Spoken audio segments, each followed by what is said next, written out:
Even the best workflows hit a snag sometimes. Let's look at how to troubleshoot issues and keep your Vibrante-Node projects running smoothly. If a node turns red, it means something went wrong during execution. Don't panic, just check the event log at the bottom for detailed error messages and hints. Use the event log filters to focus on errors and warnings.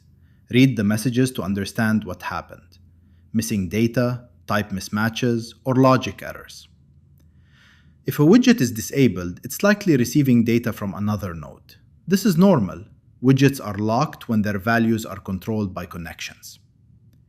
If the app crashes, check the crash.log file in your project folder for technical details you can share with support or use for debugging. To avoid issues, follow these best practices.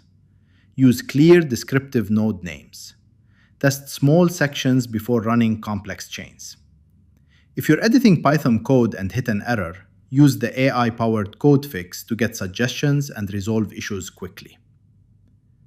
With these troubleshooting tips and best practices, you'll keep your workflows robust, error-free, and ready for anything.